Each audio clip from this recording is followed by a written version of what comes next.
Chandrababu Naidu TDP తలుపులు తీస్తే YCP ఖాళీ అంటారు సార్. చంద్రబాబు నాయుడికి మతి భ్రమించి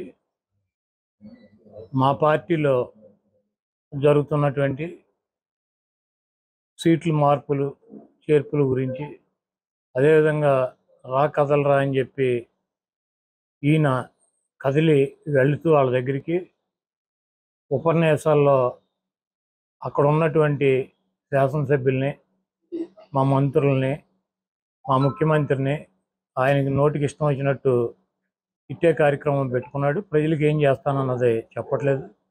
నిన్న చంద్రబాబు నాయుడు తలుపులు కనుక తీస్తే మా పార్టీ ఖాళీ అవుతుందని చెబుతున్నాడు.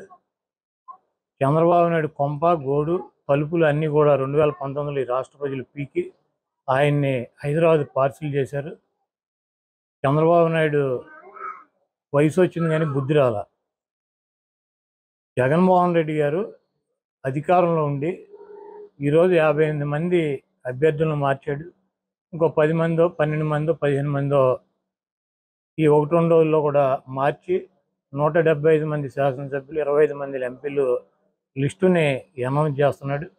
దాంట్లో ఒక 5-10 మందో సీట్లు రానాళ్ళు చంద్రబాబు దగ్గర మేము తీసేసిన వాళ్ళం చంద్రబాబు నాయుడు తలుపులు తెస్తే చంద్రబాబు నాయుడు దగ్గర చేరుతారు.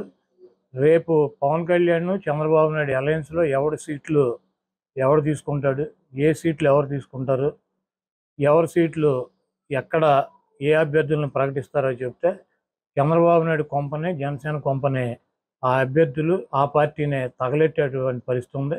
ముందు ఆయన తలుపులు తీయటం కాదు, ఫైర్ ఇంజిన్ పెట్టుకుని ఆయన కొంప తగలాడకుండా జాగ్రత్త ఉండమని చెప్పి నేను చెప్తున్నాను.